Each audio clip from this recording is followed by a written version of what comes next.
It was a rain-lashed midnight at a lonely diner where the neon sign outside flickered weakly, barely casting light on the empty gravel lot.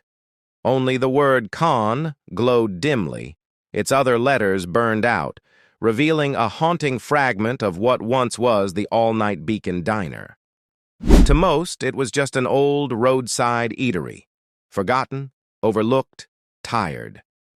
But for the lost, the weary, and the night-shift souls desperately clinging to small comforts, it was a sanctuary, an outpost of warmth and hope in the cold, unrelenting night. Inside stood Clara, a woman whose face told stories deeper than the night itself. At 58, her eyes carried the map of decades marked by laughter, heartbreak, resilience, and quiet strength. She was more than just the diner's owner. She was its heart and soul. That night she was fighting her own battle, a relentless struggle to keep alive a dream shared once with her late husband, Marcus. 5 years ago, cancer had taken Marcus, but Clara held on with gritted teeth, working the diner 7 days a week, not because she wanted to, but because she had to. The all-night Beacon Diner was more than a business. It was a memorial to Marcus, to their shared hopes, and to the countless souls who found their way to its cracked booths and familiar warmth. Every chipped coffee mug, every flickering light, every scratched vinyl seat whispered stories of resilience and survival. The town around her hadn't been kind. Locals drove past, favoring bigger chains on the interstate, unaware of the sanctuary being kept alive by sheer will in the rain. Clara held on, but just barely, by her fingertips alone. On this rain-lashed night, the diner was empty save for one soul, a mountain of a man sitting in a corner booth, his massive frame seeming to swallow the light around him. He wore the infamous winged Death S head of the Hell sAngels, the patch no one crossed, whispered about with shadows of fear and respect. His name was Arthur Grizzly Jones, but tonight, he was not the legend, not a threat, not a warrior. He was just a man nursing a black coffee, lost in a crossword puzzle, staring into the abyss of his own reflection. Clara served him silently, her heart doing a nervous tap dance against her ribs. She'd heard the stories of the Hell's Angels, tales of violence, danger, and outlaw mystery. But in his eyes, she saw something else, a profound sadness mirroring her own. For an hour, it was just the rain, the grill's hum, and the soft scratch of his pen, the fragile soundtrack of a quiet night balancing on the edge of fate. Then the silence shattered. The blinding flash of red and blue lights poured into the gravel lot, a harsh, unwelcome intrusion. The door chimed, a sound usually welcome, now ringing like a warning. 2 police officers stepped inside, shaking rain from their collars, eyes locking instinctively on Grizzly. The air tightened. Clara felt the shift like a chemical change. Their hands drifted casually but purposefully to the belts on their hips. They didn't see a man peacefully drinking coffee. They saw a patch, a symbol, a threat. "Evening? Mind if we have a word?" the older officer asked, voice low and practiced. Grizzly didn't look up, steady and unmoved. "I'm having my coffee, officer, not breaking any laws." But the thin plastic smile on the cop's face betrayed the real motive. "We had a call, a disturbance. Big guy matching your description causing trouble a few blocks over." A flimsy excuse, a fishing expedition. Grizzly's eyes narrowed, hard as flint. "Wasn't me.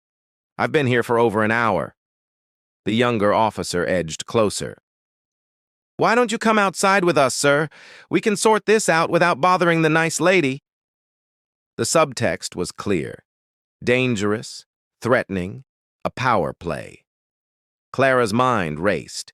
She had seen this dance before, 100 times with other men who didn't fit the town's narrow idea of respectable. A friendly chat out back, then trouble. Her palms sweated, thoughts tumbling to Marcus, the man who had always stood up for the little guy. He'd said, "Clara, sometimes the right thing ain't the safe thing." She looked at Grizzly, a man surrounded, outnumbered, railroaded for the crime of being who he was. Then she looked at the officers, who hadn't even spared her a glance. Fear knotted cold in her stomach, but beneath it something fiercer burned, a righteous indignation. Wiping her hands on her apron, breathing deep, she stepped out from behind the counter. Her steps echoed in the quiet. All three men turned to look.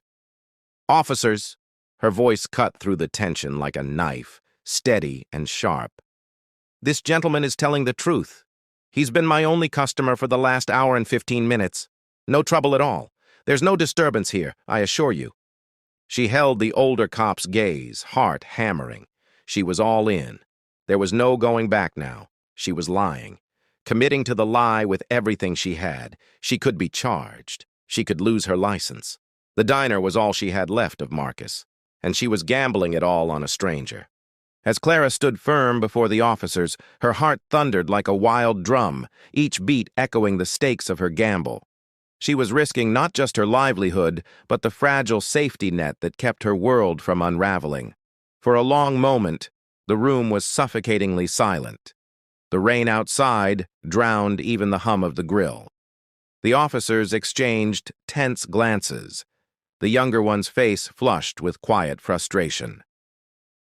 "The turning point? Ma'am, with all due respect, we are conducting an investigation," the older cop said, voice low but insistent. "We'd appreciate it if you let us do our job."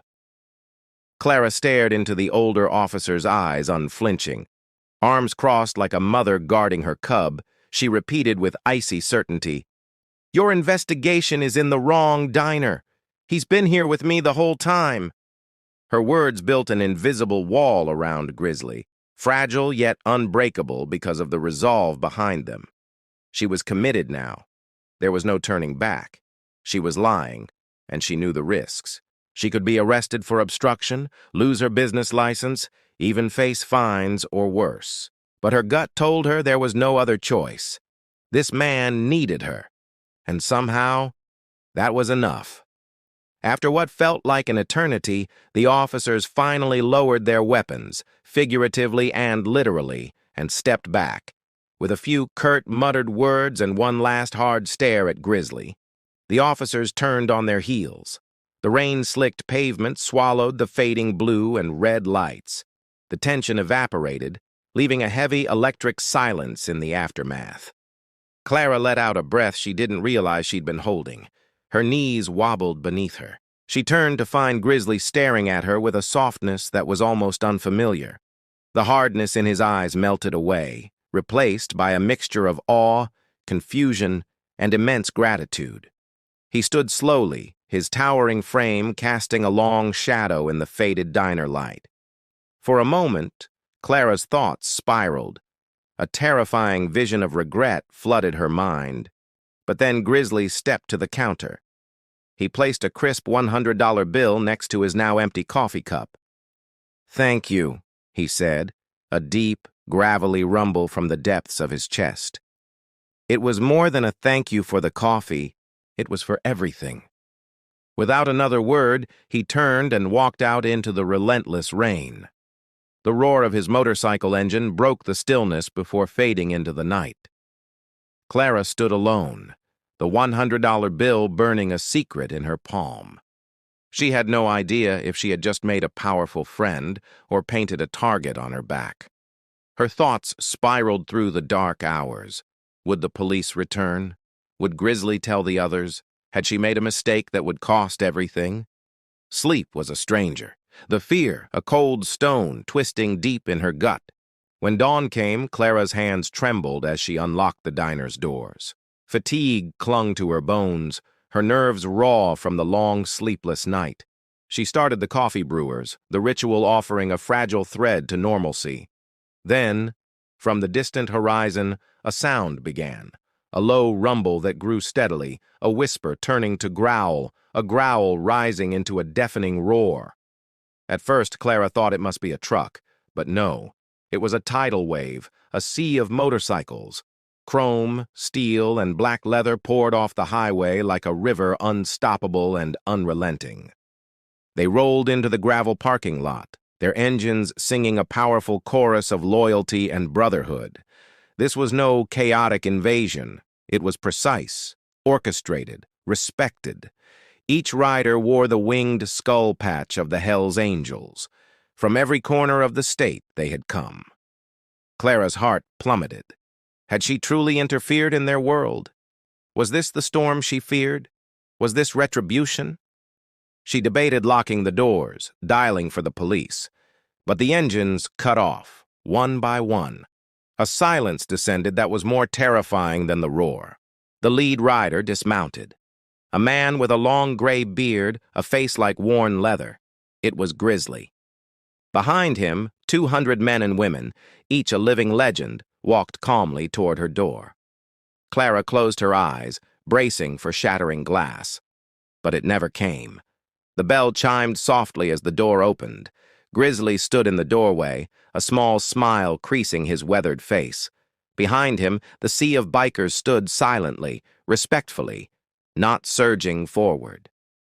"Clara," Grizzly said, voice gentle yet commanding, "we're here for breakfast." Not a threat, but a statement. They filed in, filling every booth, every seat at the counter. Extra tables were pulled out to accommodate the unexpected crowd. They called her ma'am. They ordered the biggest plates on the menu, full breakfast platters, stacks of pancakes, endless coffee. They were not here to intimidate. They were here to honor her. Word of her courage had rippled through their network overnight. She had stood up for one of theirs when no one else would. In their code, a debt like that must be repaid. The day swirled into a beautiful, chaotic whirlwind. Clara and her single waitress worked tirelessly, her energy buoyed by the atmosphere of respect and grace. The bikers were polite, jovial, laughing, telling stories that transformed the heavy air into something light and warm. Every bill was tipped 100% or more, but it was more than money. It was faith restored. The fear that had gripped Clara's heart evaporated. In its place grew a profound sense of community and belonging. Local news crews arrived, filming this incredible tableau. The notorious motorcycle club peacefully packing a small-town diner. By day's end, Clara's cash register overflowed, but more importantly, so did her heart. The all-night Beacon Diner lived up to its name that day. For the lost, the lonely, the overlooked. It became a symbol, proof that one act of courage can ripple out and transform everything.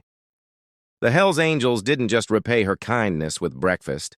They became lifelong patrons, protectors. Her business boomed, attracting people from miles around. Clara had saved a man from a bad night, and in return, an army had saved her dream. What defines a hero? Is it a patch on a leather jacket, the job they hold, the way the world sees them? Clara Cass' story shows us the truth. Heroes are defined by the choices they make in darkness. She saw the man beneath the legend. Where others saw a stereotype, she saw humanity, and that is what makes her a hidden hero. What would you have done in Clara's place? Would you risk everything for a stranger? Would you defy fear and stand for what's right?